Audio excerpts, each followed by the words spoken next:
BYD Seal, ini versi flagshipnya dari mobil listrik BYD yang baru aja diluncurin. Dan menariknya adalah ketika kemarin kita nyobain di sirkuit, ya asik sih, tapi kurang afdol. Karena apa? Karena nggak di jalan raya beneran. Nah sekarang kita bakal nyobain gimana sih rasanya pakai BYD Seal untuk harian. Jadi dari rumah ke kantor atau ke minimarket, nganterin anak segala macam lah ya. Pokoknya kita coba bakal nyobain mobil ini untuk kegiatan harian. Sepraktis apa, semudah apa, seenak apa, dan senyaman apa pastinya ya. Tonton terus videonya untuk tahu seperti apa lengkapnya.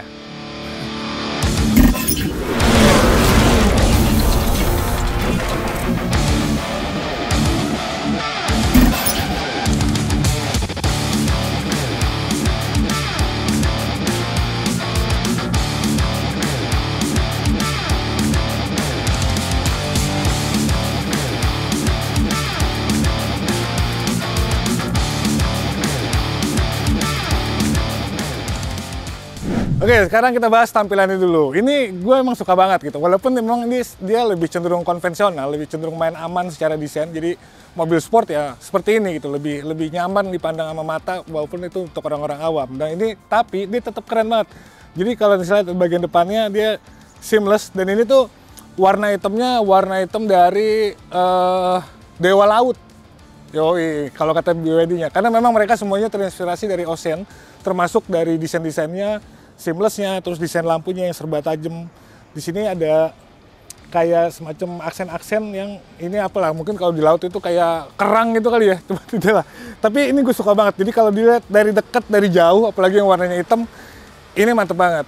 Bagian sampingnya, lihat deh, dari depan sampai belakang tuh siluet garisnya tuh, wah gila asik banget. Jadi harusnya sih mobil ini emang aerodinamis banget, dia punya koefisien drag yang rendah gitu. Jadi dia nggak bakal menghambat atau nggak bakal nabrak angin. Bahasanya kayak gitu. Pakai pelek 19 inci yang desainnya ini juga, walaupun dia ngikutin tren mobil-mobil listrik yang desainnya seperti ini, tapi menurut gue ini masih tetap keren. Dan ini bahannya plastik ya, bukan besi kayak peleknya. Terus ada tulisan BYD Design. Di sini ada spion yang nggak cuma ada sensor dan ada kamera, dia juga ada NFC untuk buka pintu. Jadi cukup pakai kartu doang. Terus bukaan pintunya juga ini juga seamless. Jadi kalau misalnya kekunci dia bakal hilang, nggak kelihatan masuk ke dalam.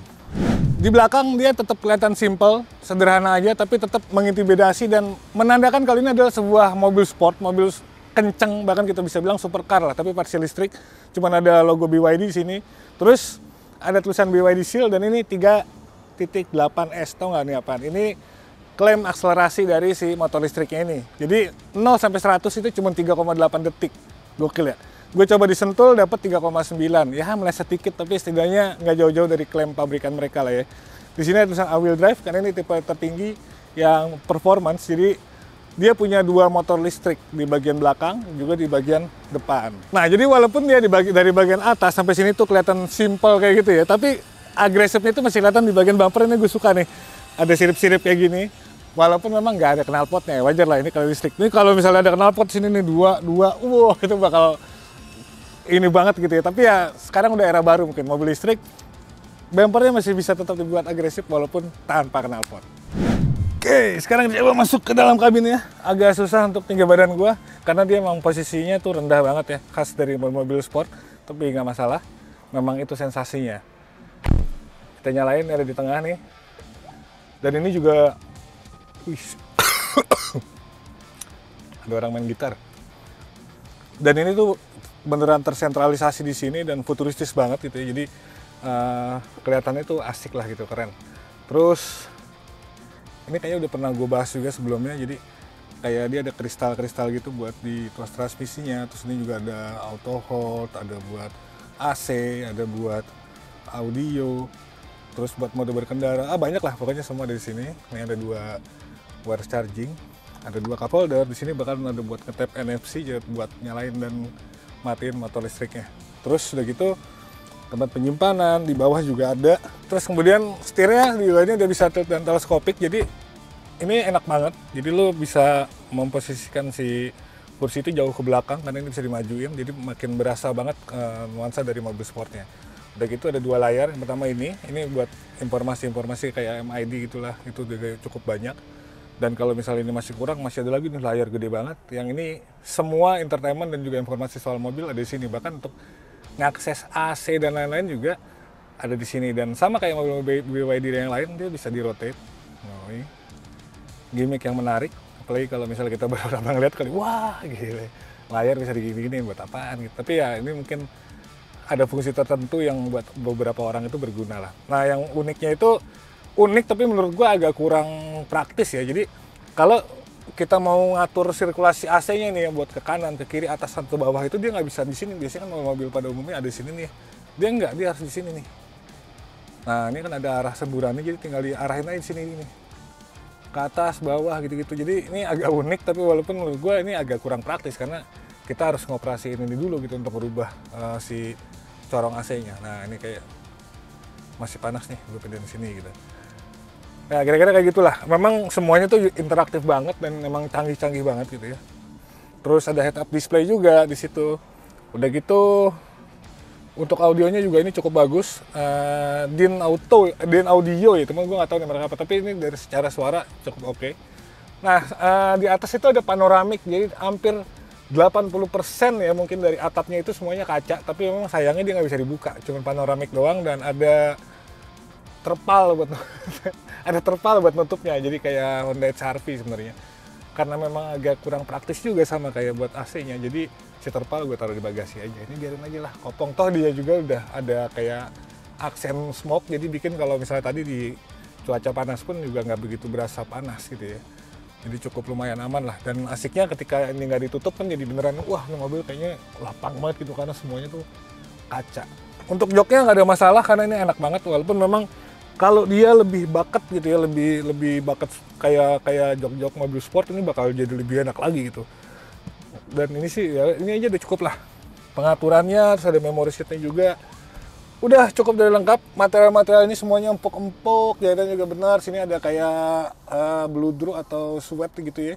Jadi memang dari nuansa kemewahan, kecanggihan dan kenyamanan itu bisa berpadu apik di kabin BYD Seal.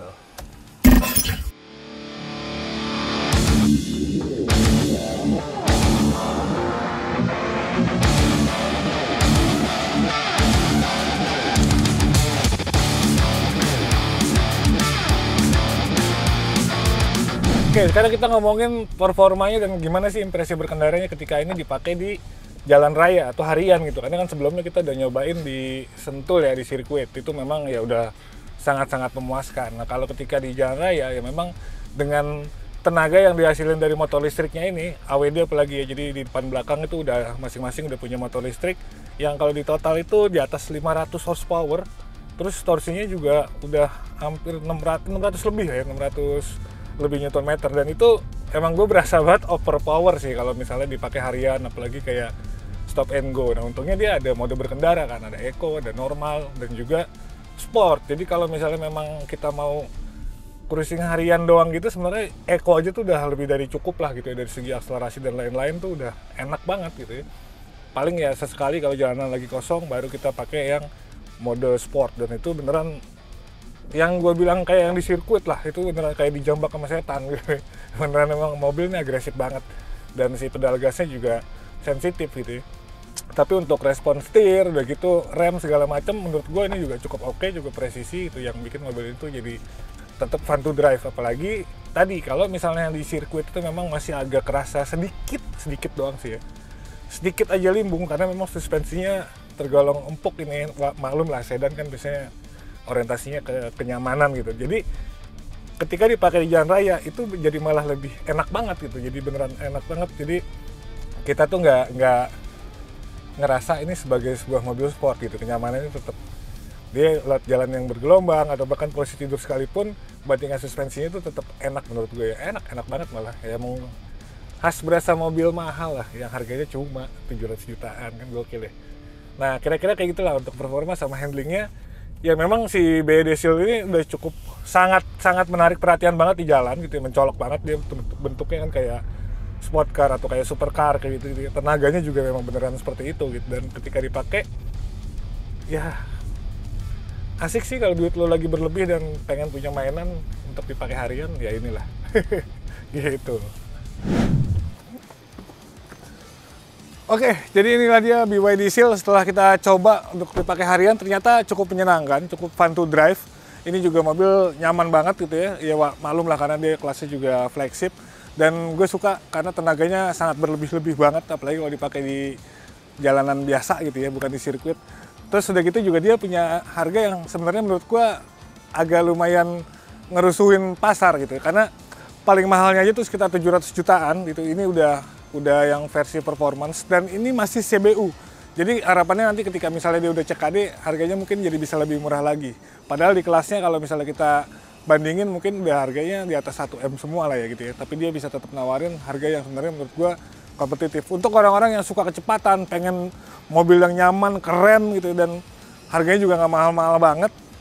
Walaupun dia punya duit berlebih, ya ini menurut gue sangat enak lah, apalagi listrik, dan mudah-mudahan juga ke depannya infrastruktur dan lain-lainnya udah makin banyak. Jadi mobil listrik itu udah bukan hal yang bikin meragukan atau alergi buat kita semua lah gitu.